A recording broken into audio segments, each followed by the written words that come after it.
Hey Thomas, welcome back to our next session. How are you today?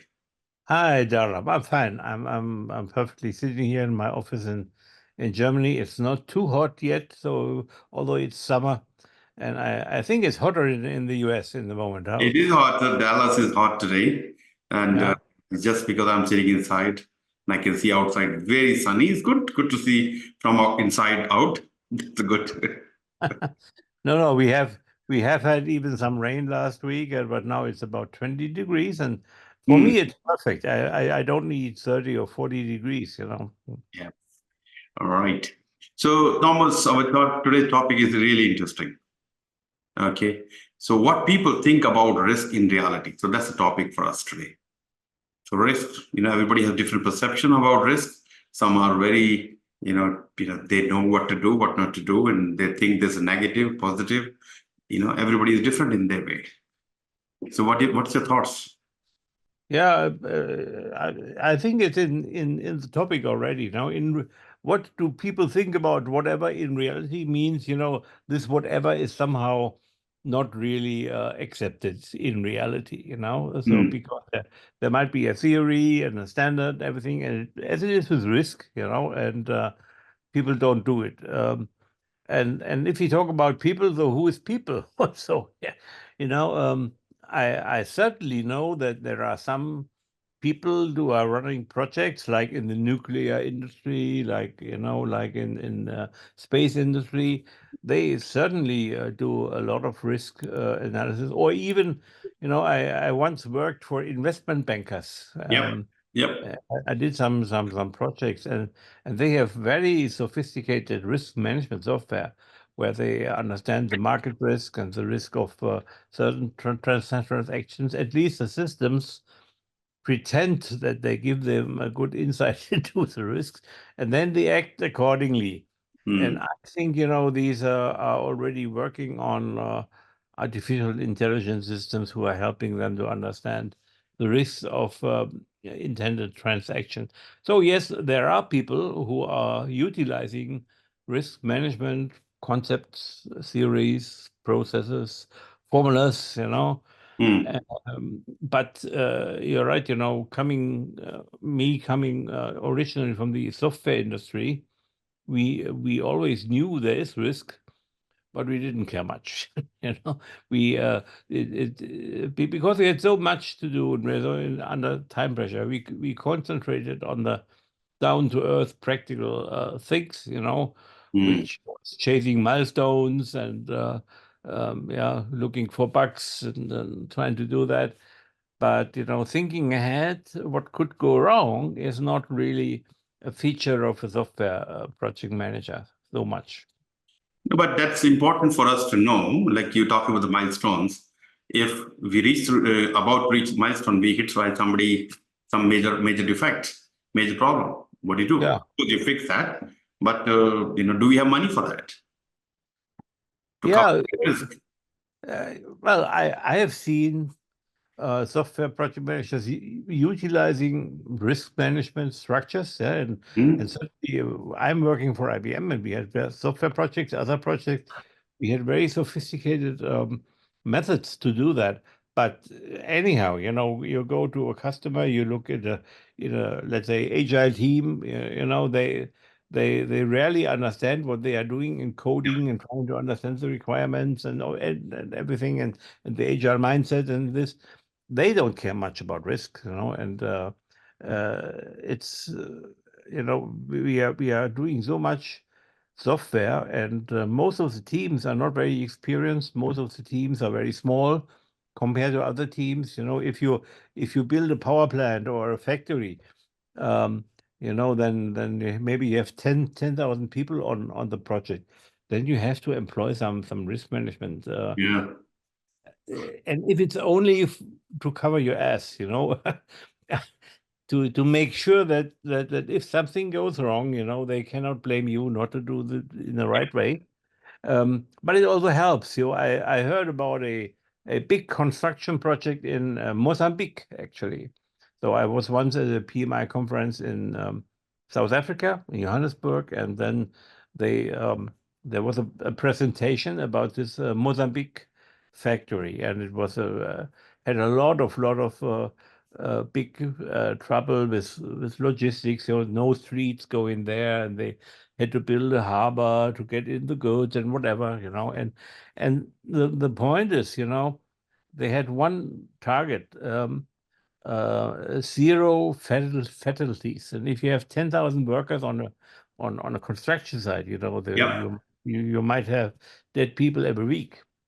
But if you have this Problem. principle of zero fatalities, you have to employ some processes or install some tools or enforce some behaviors that you can Yeah. reach the target. So this is a typical example. If you identify a risk, somebody may die, then you find out risk mitigation Yeah.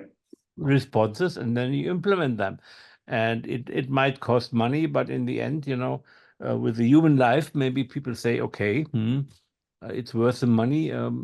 But in these countries, sometimes people say, I don't care much, if these guys um, are somehow hurt or so on. But this factory was famous because they really reached the target. They had a very, not zero in the end, but a low rate of accidents, which Yeah. were somehow hurting people. All right. So let me take my first and then start with my question. It's a long question. Let me read it out for you. Considering the rapid advancement in AI, machine learning, you can predict how these technologies might reshape risk management practices over the next 5 years. What specific changes do you foresee in project and program management as a result? Hmm. Can I predict? Can I foresee? No, I can't. And and You can nobody ask can. ChatGPT, they will tell you. Yeah. Well, ChatGPT will give me an answer, and if I tweak it a little bit, it gives me a different answer. So garbage in, garbage out, you could say, or it's a art to ask the right questions, not Mm-hmm. only to ChatGPT but also to humans. If you ask the right questions, then you will get maybe useful answers. Exactly. So. Uh, you know, AI develops in a context, in the context of the globe. So we have these grand challenges of humans, so global warming, rising sea Level. levels, and as the experience, all these hurricanes, tornadoes, more strong weather phenomena.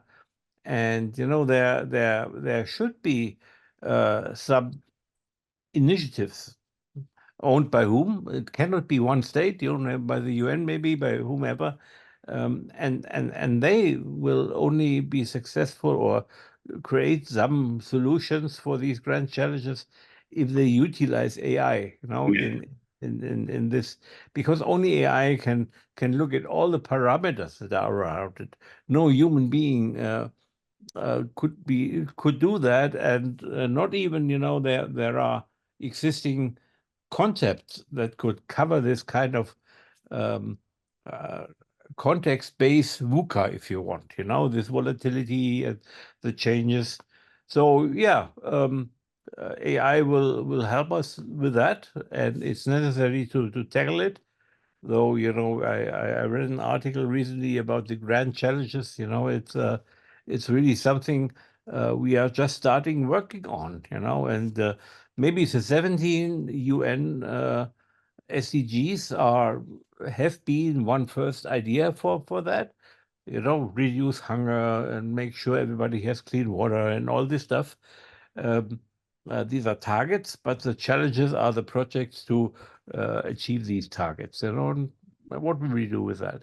Yeah. And then, and then, maybe another thing, if AI becomes more powerful, hmm, if we give more responsibility to AI, what we do, look at Tesla with the car, self-driving car. You give the car the responsibility not to hurt anybody or to get from A to B. So then AI will maybe act in a more responsible way because they want to achieve a target, and the factor that is today inhibiting our success a little bit is the human greed. People wanna profit from everything. There is a lot of corruption. It's increasing, and you look at the political systems, the U.S., UK, France, what you want. There is a lot of yeah things going on which are not rational. Which are driven by the bad human features. Yeah, let me put it this way. Yeah. And AI may help us to overcome this. Because if we give responsibility to AI, AI will not kill people on the road with a Tesla. They will try to avoid it. That's one hope, one scenario. And as I said before, nobody can predict what will come. Yeah. And then the other end, we have today. If you look at the military use of AI, that's a real danger. And Oh, yeah.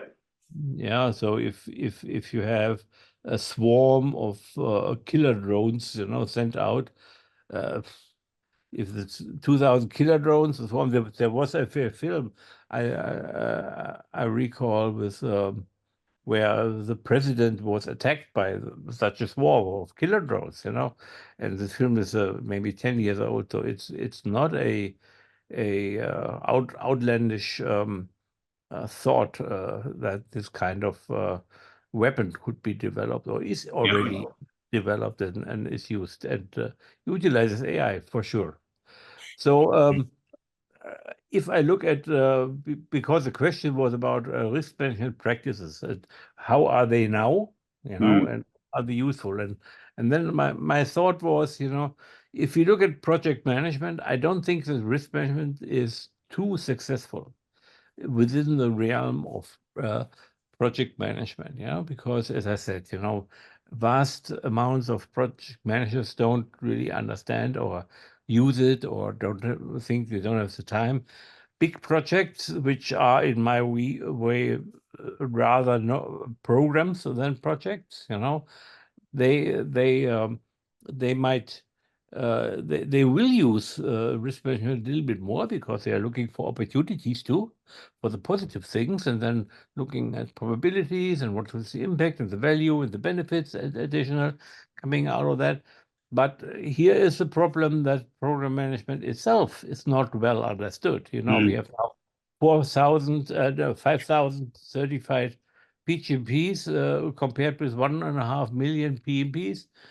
So that gives you an impression of how well program management is understood versus project management.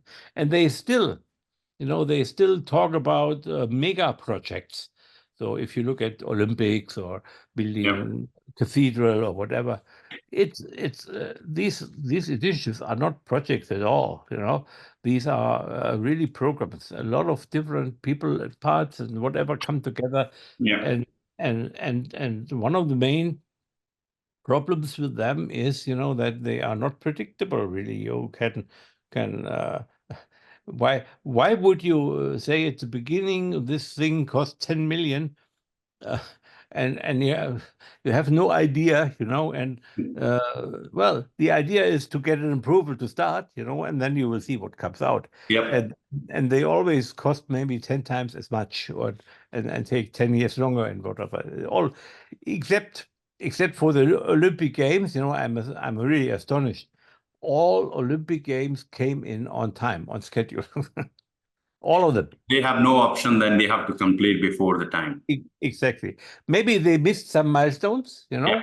maybe Yeah. they missed some scope, but is the other point. Come in on time, on schedule means that there are some key milestones. And with the Olympic Games is the start of the Olympic Games. And this date is fixed for 7 years in advance, and Yeah. then you hit that. But you might miss all milestones before Yeah. that. Yeah.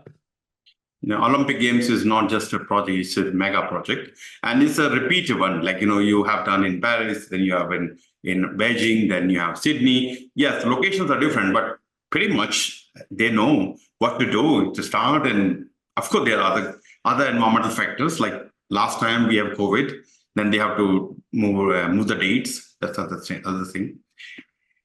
Yeah. Other thing is, when we talk about AI and risk is based on data. What happened in the past project, past program, and as a human, we can analyze so much. We don't have capabilities and that much thinking. If we have 1 tera or one like so big data, can we analyze it? No. You may be able to see 1,000 lines or 2,000 lines, but more than that is becoming too much. And that's where the AI based or supervised systems, which can help you look in all the data and give you predictability based on that. Yeah. How likely the share price is going to go up? What is the likelihood of the sea level going up? And this environmental problem, the global warming. So these things cannot be done by just simply like collection of human being. It has to be machine learning, artificial intelligence, and so on. But then the question is, they come up with a result, with a recommendation, and then how much do you trust this? And it's another kind of maybe biased estimate. Bias estimate, yeah, you may have And there always is a risk that you are dead wrong with that, even if it comes out of a based on a lot of data AI calculations. Yeah, those are the risks. Other risks, like people are manipulating the data itself. Then whatever results coming out is what they want to see, what they want to show. Yeah. The confirmation bias of people. Exactly. Yeah, and so and even then, if you have an AI and you feed it with data and you pre-select the data somehow, that's already introducing the bias into the AI result. Yeah. All right. So now, can you share a case where unconventional risk management approach significantly altered a project's outcome? Yeah. So at one of the last customers I had, they had a project, and I mentored one of the project managers, and I somehow convinced him to try risk management in his project. This was very, they had about 60 big projects a year. Okay. And none of them used risk management really. And I tried to promote risk management, so I selected him and his project, and then he tried to do it. So first these guys have it's the first time for them, and they have maybe some concepts. Maybe I provided them with a template. So the point is, what really was special in his case, where he said this has high value for me, because he did a risk session with a client on the other side, and they came up with risks. And then they assigned responsibilities, the risk owner. And one risk was assigned to the customer as a risk owner, which was, the customer has to provide some capabilities, skills, capacity of someone, to review requirements or whatever. Though it was considered to be a full-time position, someone who is responsible on the client side to cover all these requirements to make sure everything is included. And this guy didn't come for months. Yeah, and then the risk was locked, and it was locked in the status meetings they had with the client every 2 weeks, I think. And then he escalated the risk. He said, okay, if this guy is not here 2 months from now, we will have to shift deadlines. And that's true. There was no arguing about that. And he did this escalation 2 or 3 times. So the risk was a really red risk for the whole project, was that the customer didn't provide the staffing for this person. And you know what? Suddenly, after the third escalation or so, this guy was hired.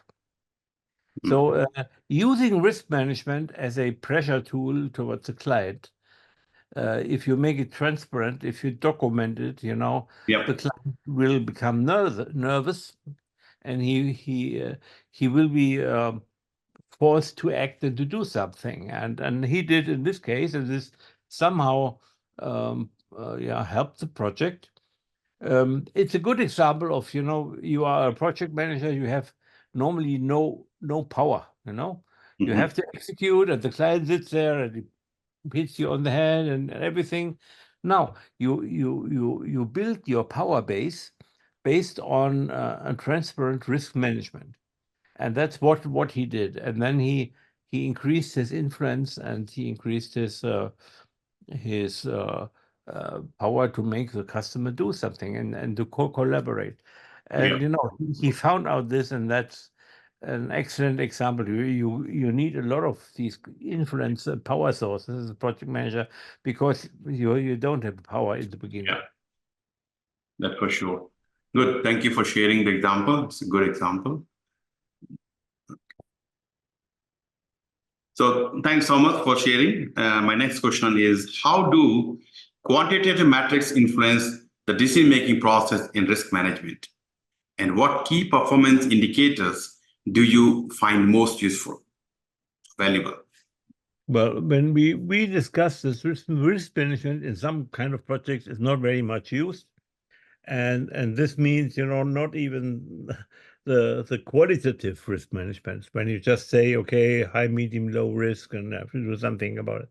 Now, if you even look at the quantitative risk management, that's even worse, Mm, because you need much more data to digest as a human, and to make sure the data is accurate and the data is updated and maintained and whatever.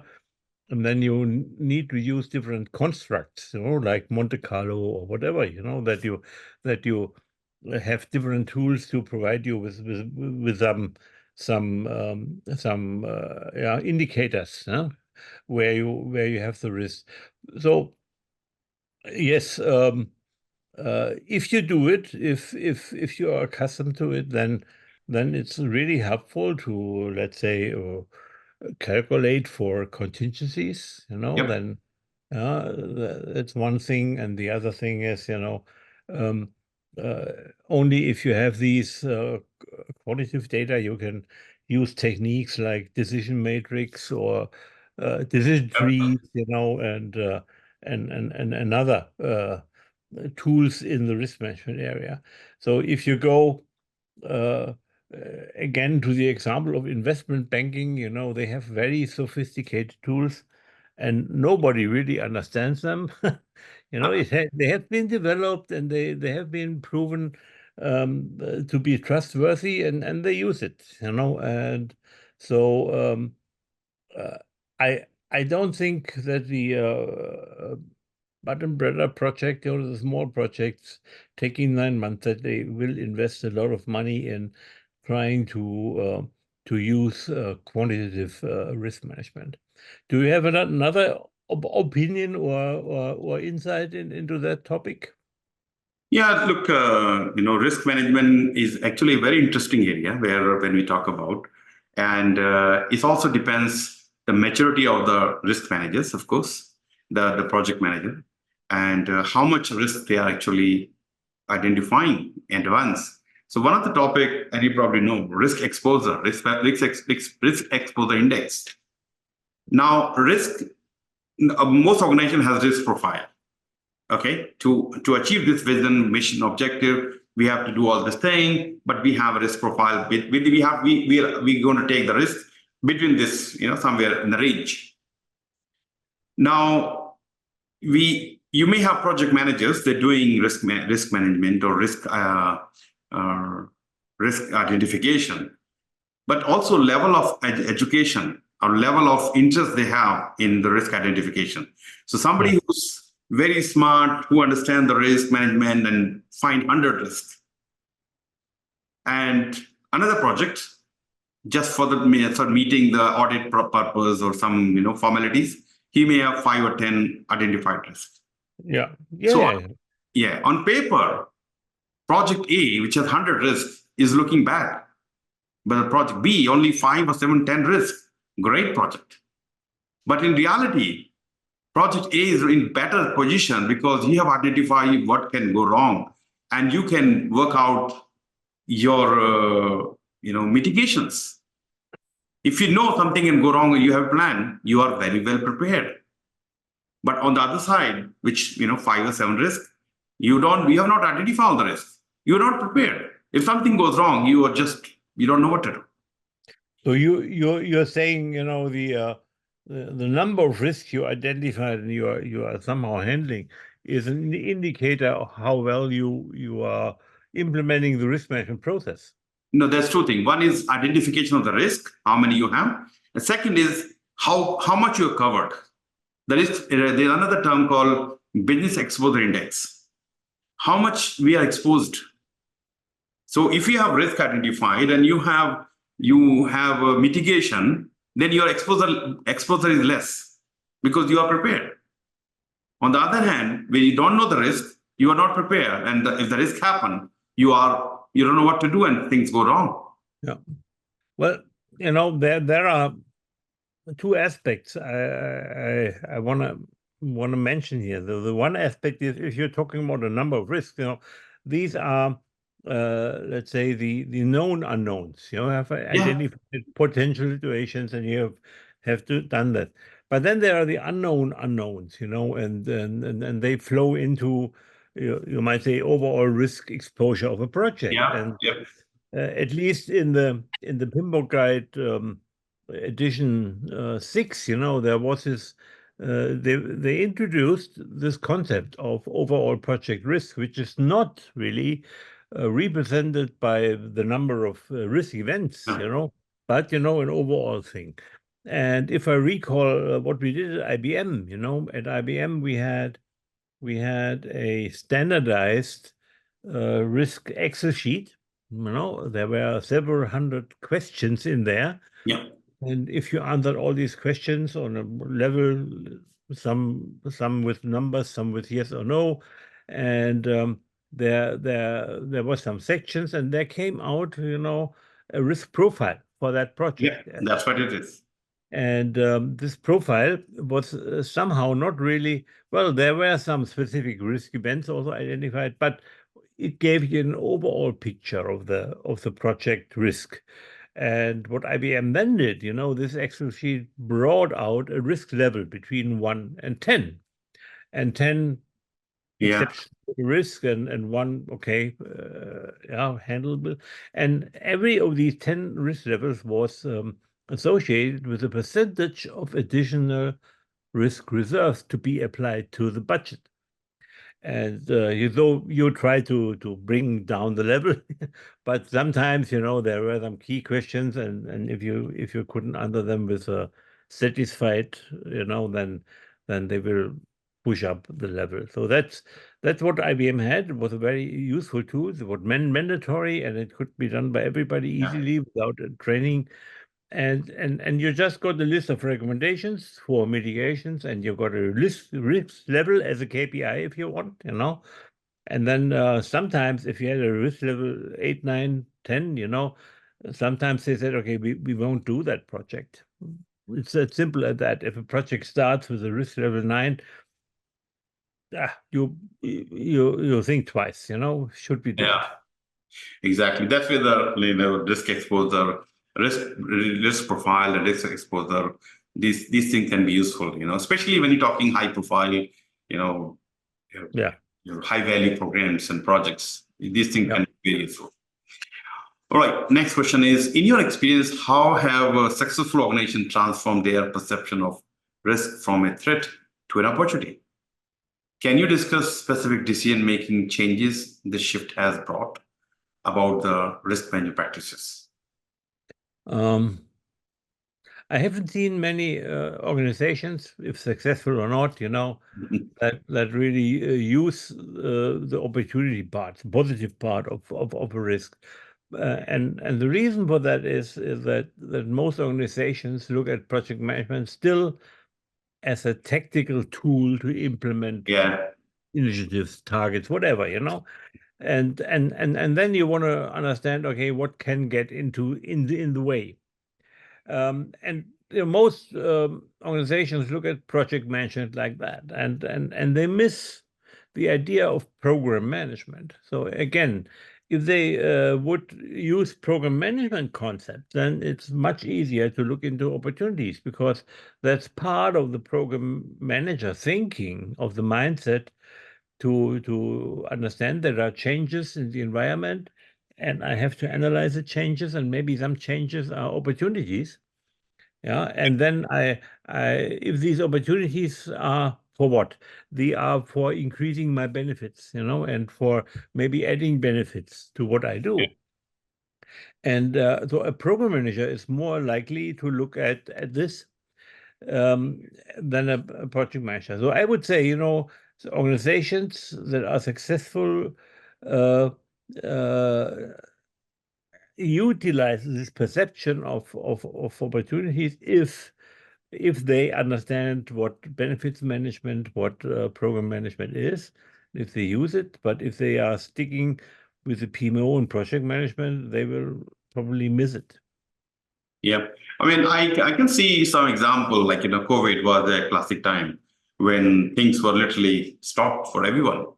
Especially think about restaurant owners, where their business's model was, you come to the restaurant, we serve you, and you pay the fees. Now, because of COVID, people stopped coming. It was not allowed. They were not allowed, even if you want to, because of the obvious reason. So some people saw the opportunity. Okay, you know what? We cannot get the customer now. What about the home delivery business? Yeah. Cook, and we can deliver to their homes. So they shifted, or they took this, converted this risk as an opportunity, and they are start selling or sending them food Yeah. to Yeah. people's home by the Uber Eats and others. And so they got this business, at least maintaining it at the time. Now COVID finished, COVID gone. They have two business going on. One is restaurant, the people coming to restaurant, and also they are selling, via home delivery. Yeah. So that's where I agree, but again, this has nothing to do with project management, risk I mean, management. it's not, but what I'm saying is, in the same time, we can see, the project has a risk, and like the risk of what if I don't get the specialist person on my team? Okay, but what can you do to get the person on your team? Convert that risk into opportunity. Okay, pay them higher fees, or get them, influence them somehow, and get them on the team, and then suddenly that risk was opportunity for you. Yeah, yeah.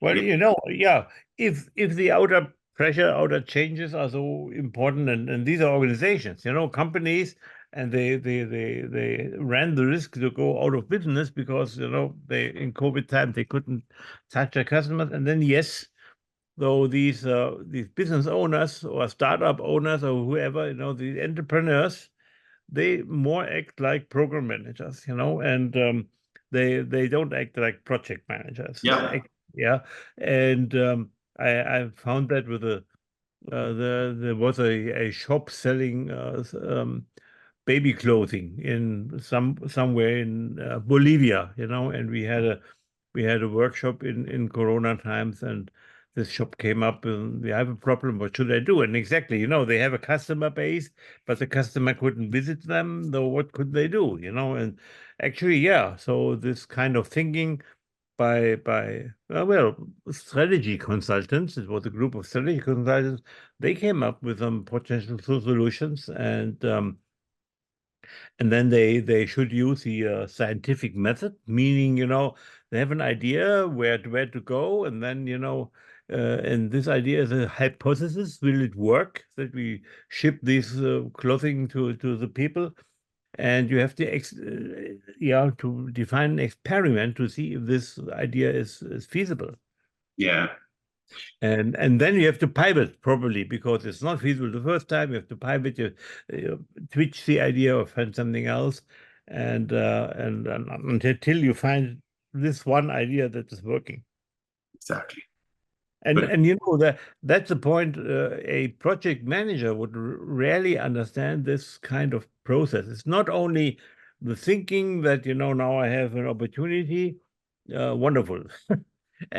No, you know how to find out if it's really an opportunity that could be a benefit. That requires much more work on it. Yeah. I mean, if you think about, if go to market is, you are competing on the current market, and your risk is if you're not ready in time, then you lose your market. So your project manager say, okay, you know what, we will beat the time, and we will be ahead of time, so we can not only win, we will win the business. So that's how you have to see. Okay, one is, okay, no point of working on it. We have no capabilities. We cannot go in time. But second approach, way of thinking, okay, let's get it done out. Let's go out in the market, much better product than theirs, and we'll win the business. So Yeah. you need to see other side. And there are also good examples of companies who really went broke, although they understood what the problem is. They understood, even had a solution like this what Kodak, case, Yeah, or Nokia case, or whoever. A lot of companies went broke because BlackBerry. they really didn't grasp the opportunity in a correct way. They had an Yeah, opportunity and they missed it. And sometimes the thinking is this gray swan thinking. You really neglect that there is a problem. You think it will go on like it was before, but no, it will not. So you have to be nimble, and you have to be uh, yeah. probing, and have to be responsive to opportunities. Yeah. Yeah, I was just watching this movie, Blackberry, and they gone from nothing to very high, very shorter time. They were hotcake at the time. The share price was going up, but there come the Apple, and these guys, the founder and the CEO, were attending this Apple conference. They saw this coming, but they ignored it. Yeah. That's what people do. It's like, you go through the jungle, you see a snake, and you look in the eyes, and you just freeze sometimes. Actually, I saw one snake yesterday when me and my wife was walking. Said, Yeah. "Oh, the big, and the black, the brown one." I'm sure this was red snake. And I mean, I didn't panic. I said, "It was night time." So anyway, so that's a different story for other time. So you didn't freeze. No, I Yeah. didn't. Okay, my thinking is, if this has to happen, it will happen no matter what I do. So, or if I can do something, let me do something. Yeah. Yeah. All right, next question is, could you elaborate on challenges and real world consequences of adapting a reactive approach to risk management in project setting? How have you seen this approach impact project timelines and outcome directly?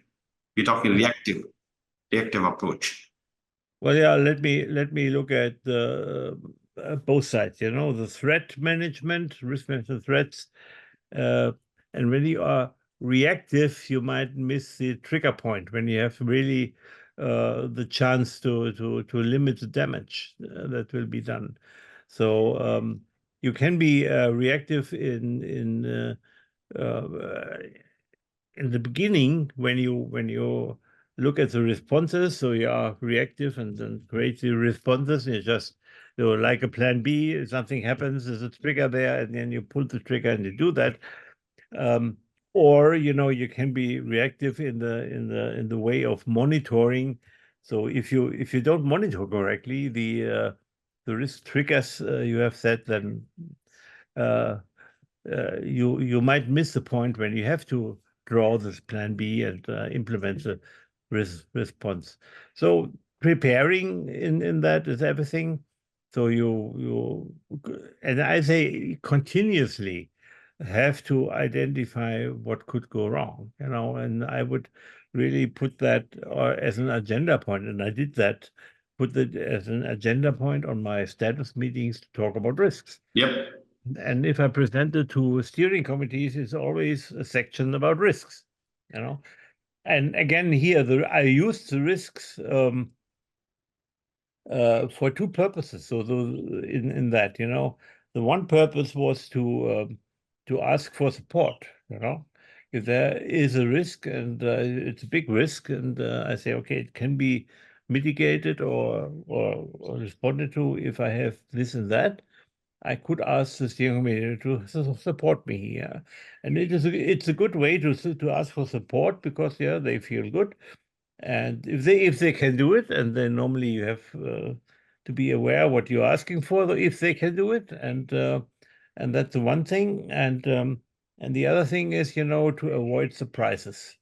So Yeah. if you present the risk up front, and you say, okay, this could go wrong, and we are monitoring it, we are doing something about it, and people can ask, and steering committee members can ask a question about it, um, then they are aware of it, and it's not something that goes wrong. Yeah, give you an example where this risk management technique, of making people aware of a risk. Saved my career actually. So now where I was entering a new project, and there was a contract signed, and it was very well formulated, multi-million-dollar project. And I analyzed it and said, these estimates will never work. Mm. In IBM, we had the process that there was a team in charge of selling. So they made a proposal, estimation. This was a project. And then there were the delivery guys like me, going in and implement that. And so if it's not feasible, um, can happen, huh? And will happen. Estimates too optimistic, whatever. And the point was analyzing that. I said, it's not. I cannot do it. Maybe you find somebody who can do it, but I cannot do it. And I wrote an email, and this Mm. was 1992. Mm. Emails were just new, even to IBM. And and after 3 years, this project went berserk. Money ran out, and customer was not too happy and everything. And then they had a big meeting at the headquarters of IBM in Germany, and they said, fire this Walenta guy. And I could put out that email. I told you up front, and Yeah. not only once, every year new, and this saved my career because I said, well, he said it, it's come like he said, but nobody from management listened, and they didn't want to listen, and I also can tell you why, because again, these management guys are paid on an annual base, and if you have a 3-year project, nobody cares about the project target, they care about their annual budget uh, Exactly. and target. So this is, I think, a flaw in the process of IBM, but you have to make sure as a project manager that you are not the scapegoat. Yeah. And that's why you should cover yourself by identifying, documenting, and Yeah. making your stakeholders aware that this is a risk which, if that happen, we have a problem. They Yeah. may accept it. They may accept it. Don't worry, that's fine. And that you're documented. When things go on wrong, hang on, guys, this was the risk I identified, and this was discussed in this meeting, and you guys accepted it. That's fine. No worries. Go ahead. So it's why me? It's not me. Yeah. Yeah. Exactly. Okay. How can organizations foster a proactive risk management culture to empower project professionals to effectively identify, assess, and mitigate risks, ultimately improving project outcomes and minimizing disruptions? Well, yeah, if you look at organizations, I think it's best done through a project management office, PMO, Yeah, PM.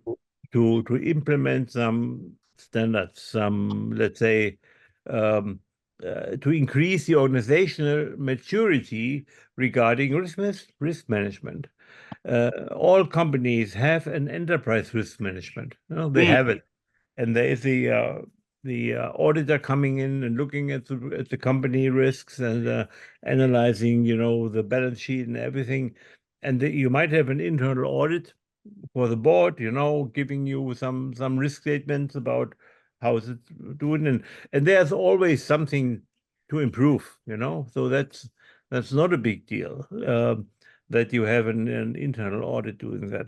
But only if you now bring this kind of behavior and thinking down to the projects, and you need some enforcement, and this is best done through a PMO, because the risk manager of the enterprise, if they try to influence the project managers, they have a problem. They don't understand projects, but a PMO understands both the projects, what they need and what they understand, and how they understand stuff, and then they might understand the enterprise risk, and then they might yeah, establish some risk management policy, risk management procedures, risk Yeah. management tools, yeah, and then some training and all this stuff, and yeah, then you will increase your maturity. The second thing in that is that you also have to show that there are some benefits, some value coming out Yeah. of the fact that you implement that. Exactly. A good idea is that you not only start with, as a PMO, start with the risk management implementation, but you also start with an assessment of where are we. Yeah. So again, IBM, they had some figures how much of our how large is the damage done by broken projects, so they knew this figure Yeah. because they had systems doing that. And then the implementation of risk management was targeted by, decrease this figure by 50%. And then they achieved it, and then it was a huge success. But without measuring this kind of outcome of implementing additional burden for project managers, without that, you always have a problem to sell the stuff. Yeah, that's very important because one is people might see risk management as a burden or expense. They will. Yeah. They don't bother. And sometimes they ignore. Let me focus on my project and I will be fine. Every other people have the risk. I don't have risk. This kind of thinking. So you need to build like a mindset change of the people mind that risk management is not a burden, not an extra cost. If you don't do it, then there's a problem. Yeah. If you can identify the risk which are about to happen and you're ready for them, then you are in better control rather than let's see what happens. No. Well, what often happens though is, that you have to build this capability to judge Yeah. risk. Because not every risk is worthwhile analyzing. Not every risk is so important, that you should invest a lot of Mm. effort into looking at it more. There is a meteor coming down on New York City. It's a risk for your project, but you don't care about that Yeah. kind of risk. So it's and to build that your judgment, which risks should I really care about? Which risks should Yeah. I develop responses for? Because if you look at if you create a plan B for something, this might take 2 weeks. Yeah. Yeah. So why do you invest 2 weeks of for a plan that might never happen? And that's a question you have to answer for yourself, and this is judgment. So be down to earth, be practical, have the wisdom, to decide. Okay, I look at this, and the wisdom, no, I put that aside, and you have to revisit this kind of judgment Mm. from time to time, because the one risk you put aside that might evolve as another kind of risk 2 weeks later. Exactly. Another thing we have to think about, like risk is when we take risk, when do we take risk? When there's a benefit. If there's no benefit, why we are spending money, time, or energy into that? So we have to do risk benefit, cost benefit analysis as well to see, okay, we are, investment required 100,000 benefit. Yeah, we might get $500,000 out of this. Great, let's invest.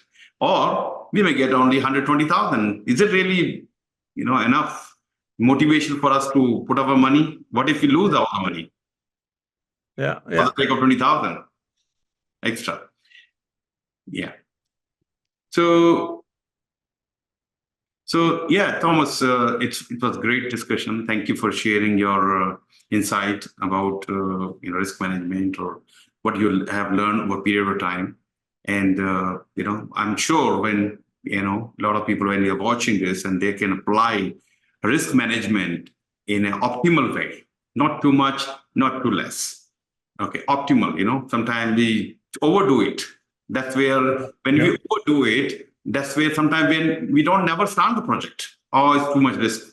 I cannot handle that.